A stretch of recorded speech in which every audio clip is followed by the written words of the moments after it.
success is not about the wins and losses. It's about helping each player be the best version of themselves on and off the field. And this is something that Ted Lasso says to, says in one of the first episodes, and he's saying that because they're upset because they're not winning. And he talks about this to Trent Krim, who's the reporter. And in this process, in this process of coming over from America and coaching this team in a sport that he knows nothing about, Ted Lasso is, being ridiculed by the entire community. I mean, can you imagine going into a new area where you don't know anybody? Everybody's ridiculing you. The players don't like you. They don't respect you. The community is telling you how much of a wanker you are. And your boss is telling you, or your boss is secretly actually trying to sandbag the team so that it can be sold later, and just as in vengeance for her ex-husband. All of this stuff going against Ted Lasso. And his only goal, even though he's losing games over and over and over again, and everybody's criticizing him because he knows nothing about the sport of football, he comes and he says it's not about the wins and losses. It's about bringing out the best, helping each player to be the best version of themselves on and off the field. Hello, everyone, and welcome to the Flow Over Fear podcast, where it is our mission to help you to rise above fear and realize your ultimate potential in leadership and life. I'm your host, Adam Hill, and it is my goal to share with you the human side of high performance. My guests share their experience with fear, anxiety, struggle, challenge, and, most importantly, despite all of it, how they rose above it to achieve incredible results. So, if you're ready to rise up, let's get started. Well, hello, everybody, and welcome to Flow Over Fear. I am pleased as punch to have you joining me today because I'm going to share some of the leadership lessons that we can learn from that amazing television show, Ted Lasso. That's right, that mustachioed coach who coached a team in England who looks a little bit like Magnum PI mixed with Mr. Bean. Well, he taught his team how to be the best that they could be on and off the field. And I think there's a lot of leadership lessons that we can learn from that. And if you're saying to yourself, well, I know, Adam, that you're dressed up as Ted Lasso today, but you didn't shave your beard. And if you're watching this on video, you'll see that I still have this full beard. Well, I'm not ready yet to make that commitment to facial hair organization that Mr. Lasso has with that beautiful mustache he has. I don't think that I'm ready to pull that off. So I'm going to keep this beard and just say I'm a mixture between Ted Lasso and his assistant coach beard. Why don't we just call it that and just move on with our day? And you may also be asking yourself, hey, Adam, are you going to be continuing to use that stupid accent that doesn't quite sound like Ted Lasso, but sounds more like Ernest Goes to Jail? No, I'm going to stop that right now. So don't you fret, Boba Fett, because I'm going to end that right now. And thank goodness we're back. I am back in my seat and back in this, and I'm going to share, as I said, I want to share some of those leadership lessons that we can take from Ted Lasso. Came to be my favorite television show of all time, and it replaced Magnum PI from back in the day. So I have a weird thing for, I guess, lead actors who have mustaches, but those shows just tend to work out. So if you're ever thinking of producing a television show and for some weird reason you want me to watch it, why don't you just put a guy in a mustache in there, and that'll work out. I don't know. I'll have to talk through that with my therapist, I think, after this episode, but I digress. All joking aside, there's so many lessons to take from this show. And if you have not seen Ted Lasso, I would ask you this question. Where have you been? I mean, this show has been out for many years. It is probably one of the best shows out there on television, arguably. And it is so because it just has a few very important elements to it.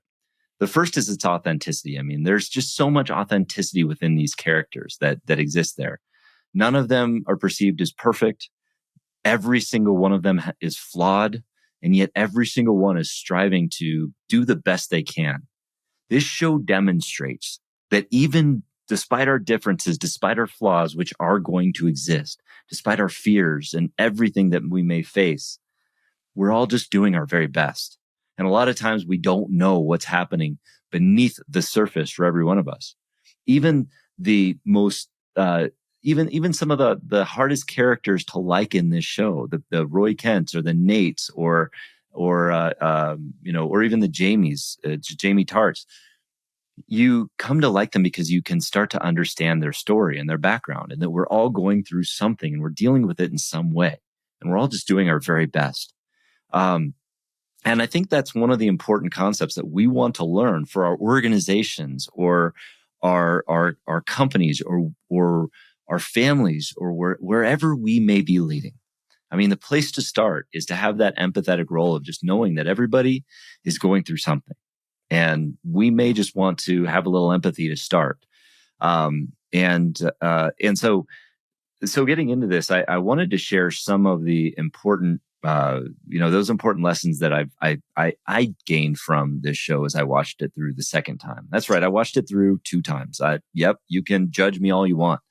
But the first time I watched it through with my wife, and we just enjoyed the series and got a lot out of it. And I had to ask myself after watching the entire series over the course of a few weeks, like, well, what is it about this show that was just so good? And why am I doing a show about it? Or why am I doing a podcast episode about it right now, dressed as the lead character? That's a little weird. And yeah, it is a little weird, but I'm a weird guy. But so I had the opportunity to actually watch it through a second time and take notes. And as I took the notes, I realized that we can do really a masterclass on this show. And if you haven't seen the show yet, I have to warn you, I'm going to be giving some spoilers. So I'm not trying to hold back on anything that was already presented in the show. So if you haven't watched it and you're looking to watch it, hit stop now and come back to this episode later. But for those who have watched it, I hope you'll just kind of remember and reminisce with me about this amazing series.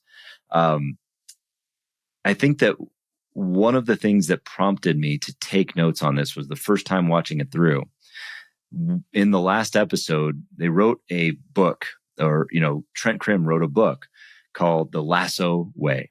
And he asked Ted Lasso to make some notes on it. And it was all about, we never saw any copy in the book or anything like that. We just saw the book laid out. It was given to Ted Lasso to make some edits or comments on what he might want to see.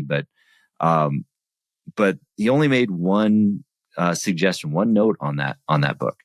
And the note was that he wanted to change it from the Lasso Way to the Richmond Way. And Richmond, of course, was the soccer club that he played for, that I am so prominently promoting right now. So he coached for that the Richmond Soccer Club in England, or football club. Sorry, I'm American. They could tell, huh? But so that was one of the first. And pretty important leadership moments in that show. And it wasn't the first because it was in the last episode, but the first I caught on to was that, Ted Lasso did not, when he saw his name applied to a method, he immediately went and he gave the credit to the entire team. So it is a team effort. It is never a me. And he actually references that fact in one of the very first episodes as he confronts one of the top players in the organization and one of the most arrogant players, the guy who hogs the ball and wants to score all the goals, Jamie Tart. He confronts Jamie and says that if he can find out Ted Lasso confronts Jamie and says, Jamie, if you can figure out how to turn that me into us, the sky is the limit. And so he starts those bookends of this entire series. The theme of that leadership is we're all in this together. We're all a team. This is a team sport, and this is a team method that we're playing on. So it's not the Lasso Way, it's the Richmond Way. I thought that was, and that last scene in the show prompted me to watch the entire series over again and take notes and just take note of every single one of those leadership lessons so that I could apply it maybe even in my own life and really kind of maybe even take it to my organization or the things that I feel like I'm a leader in. And in order to be a leader, we have to make sure that we're creating a team atmosphere.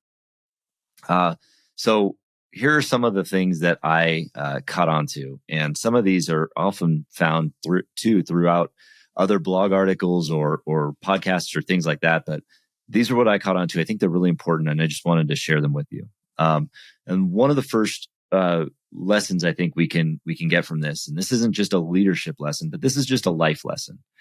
Ted Lasso says, be curious, not judgmental.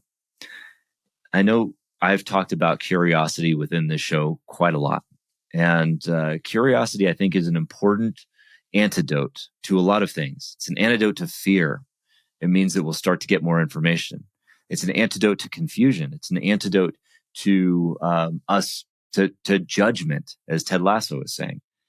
And in this particular scene, Ted Lasso is playing with one of the antagonists, Rupert, who owns a competitive soccer club and used to own the Richmond club and is now, divorced from his wife who owns the Richmond club.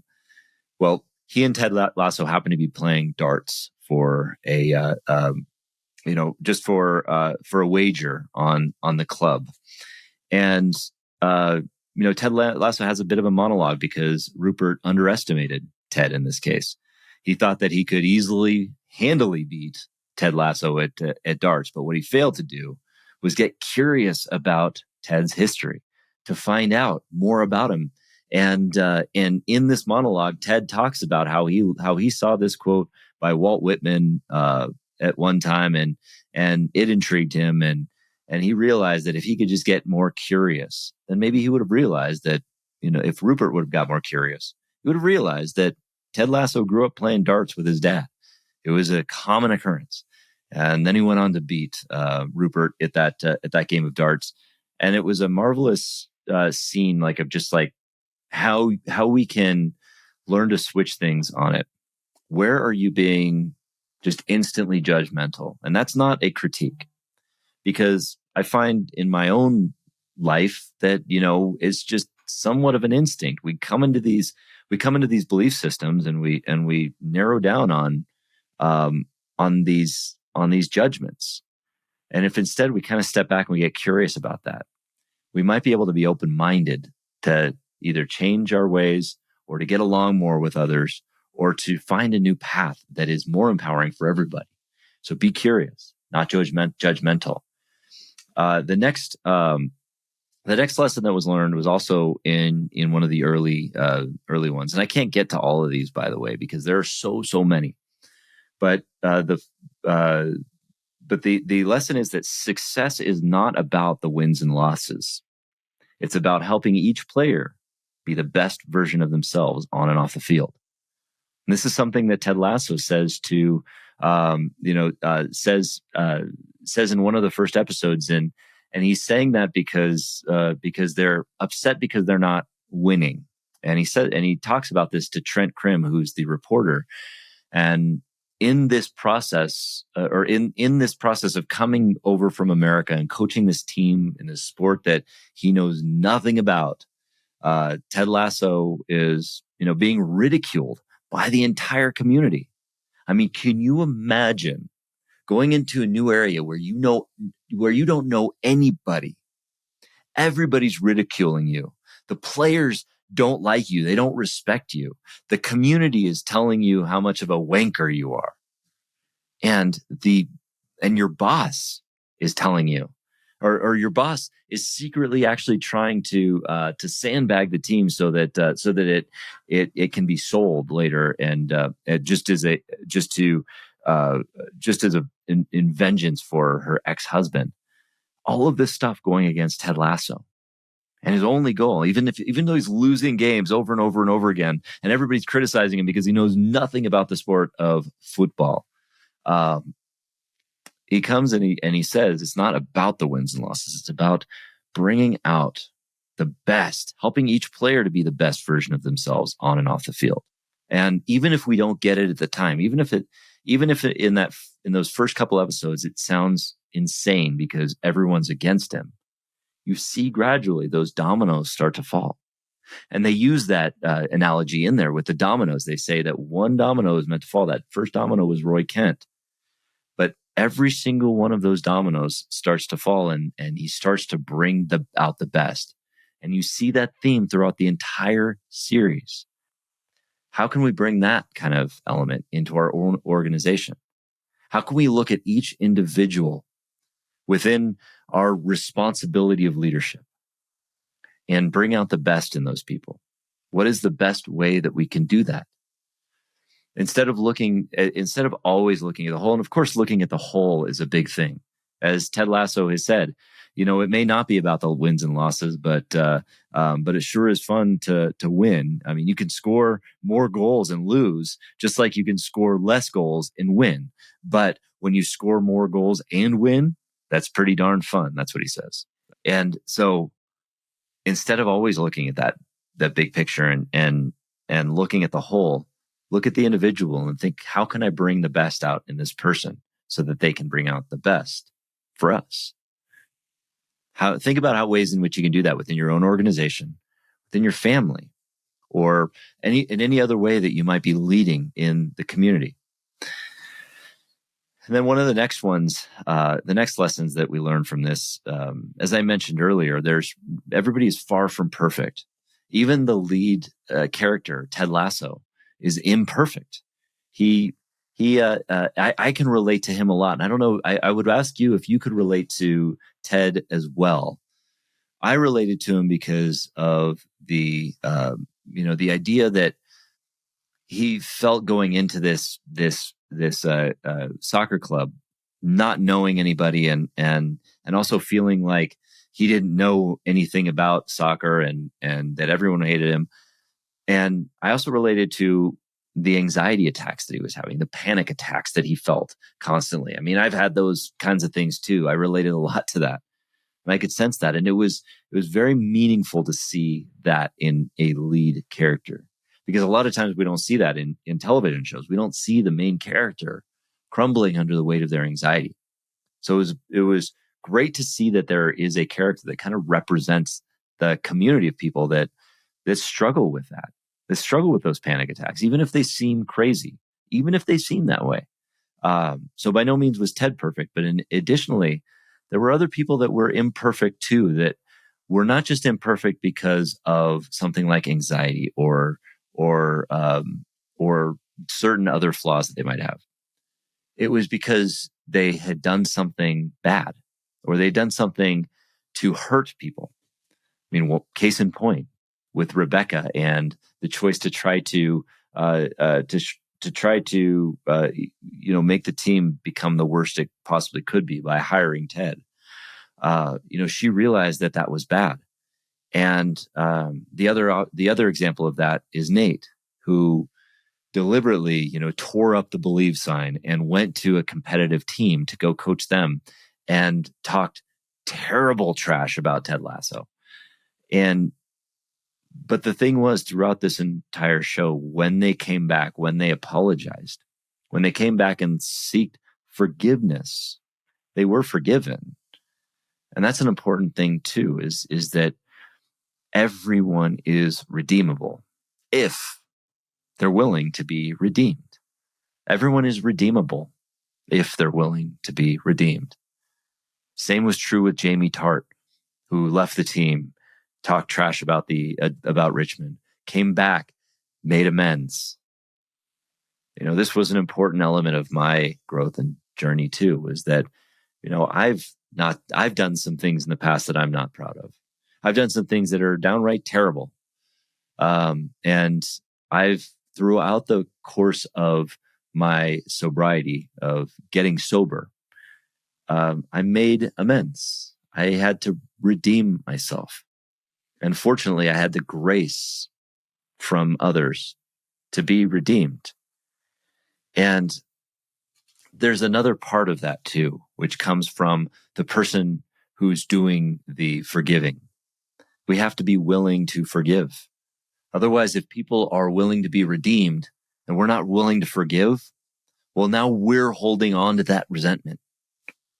And that When we're talking about a stupid game like football or soccer or whatever it may be, it's easy to think that like, oh, it's, just a game. But where it gets harder is when it becomes the more difficult parts of life where we are really hurt, where we get significant damage done to us. How do we forgive in instances like that?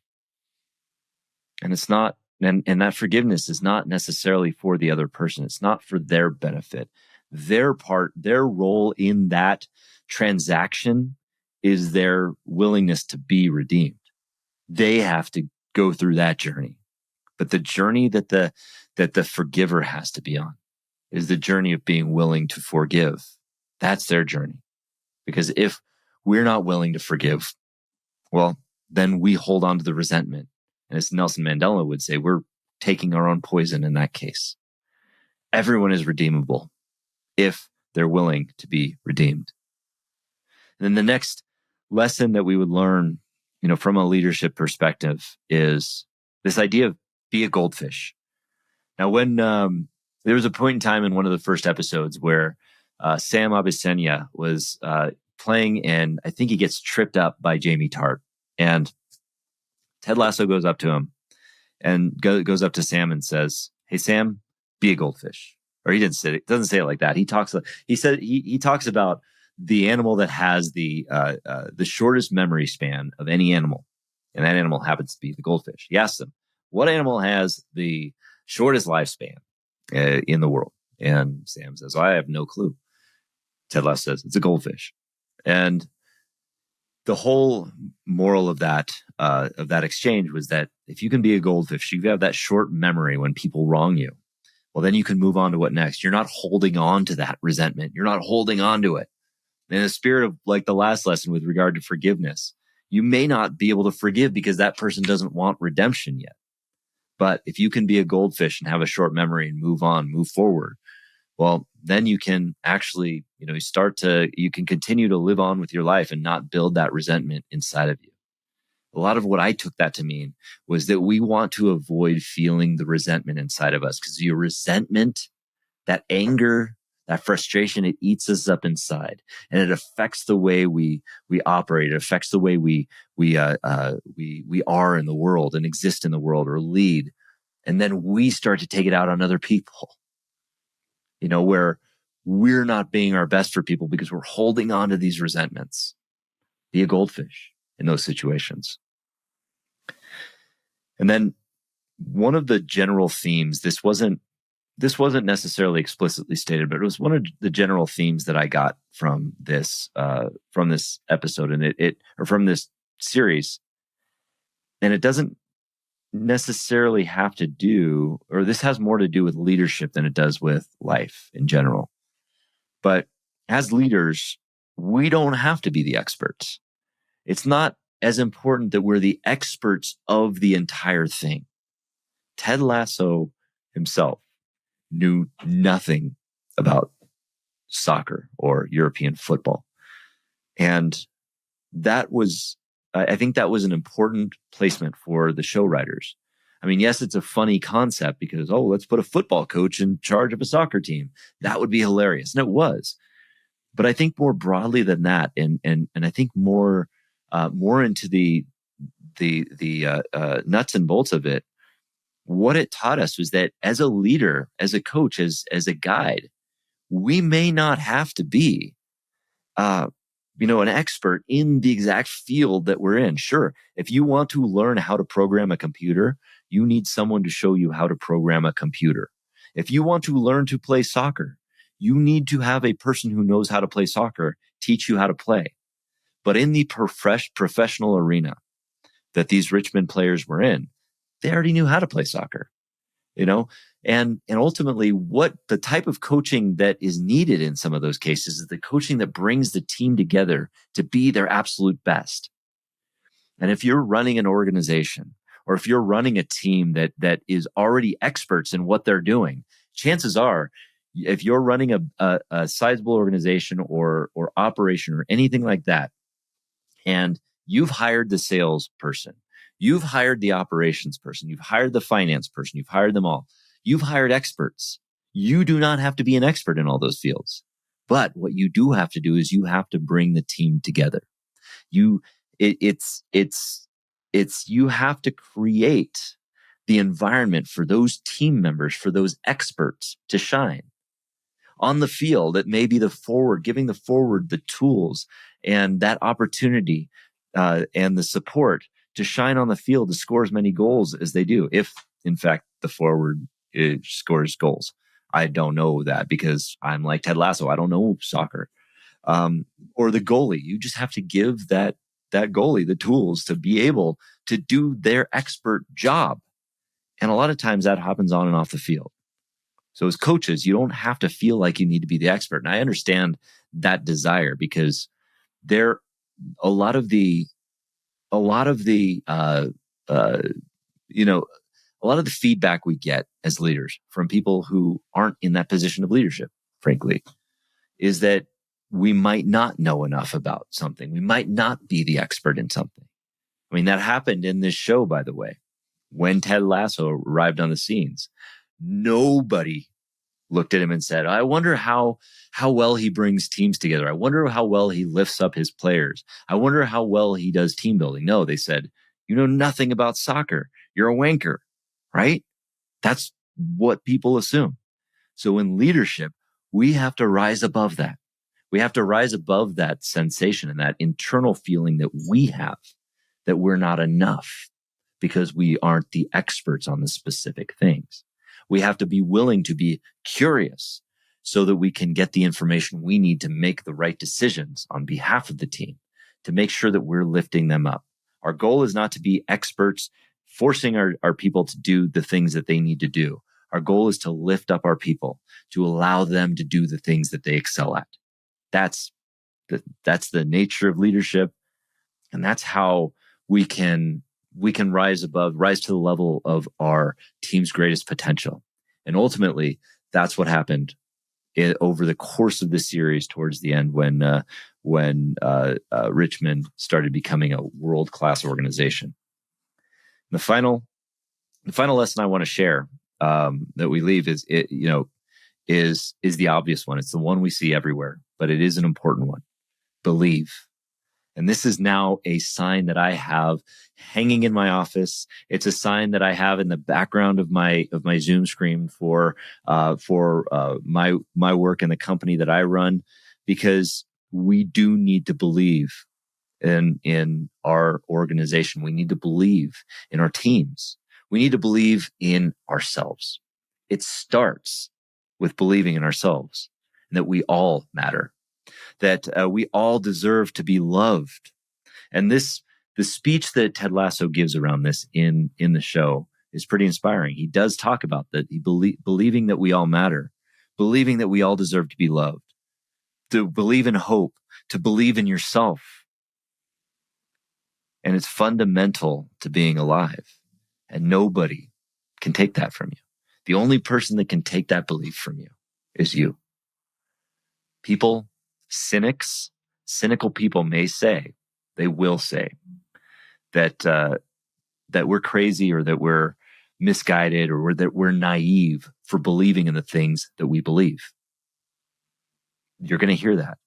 You're going to hear the condescending voice of cynics saying, I would cool your jets there on believing that that's possible.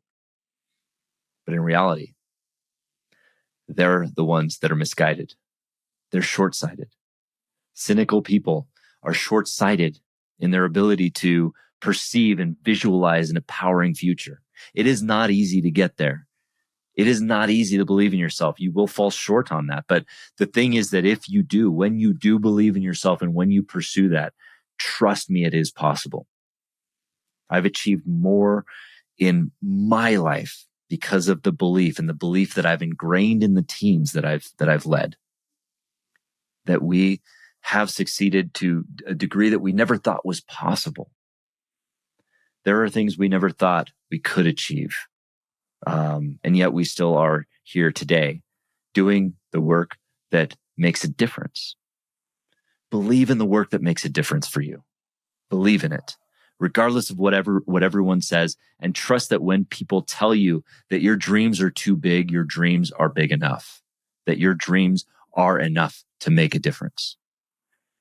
Those are a lot. That's the spirit of the lessons that we've gotten from Ted Lasso. It's a great show. If you haven't seen it, go see it. I think I just gave it an amazing 5-star review, didn't I? You may think I'm a little insane for being a little bit of a fanboy about it, but that's what I am. I'm an enthusiastic person, and I really just, I want to spread those kinds of messages. And this show basically represented every single leadership message that I want to convey to people. And it's not an easy path. And as Ted Lasso faced, you will face opposition from this type of leadership. But it is powerful leadership. It's fulfilling leadership when you can implement it and stick to it. So stick to it, my friends. Stay strong. And thank you for joining me. Hope to see you next time. Appreciate you joining me. Hey, everyone. Thanks for tuning in to the Flow Over Fear podcast. If you'd like to learn more about getting into flow and learn the foundations of flow, I have a free video series on my website at www.adamcliffordhill.com called The Foundations of Flow. Feel free to go there and download it and start your journey to rising above fear and achieving greater flow in your life.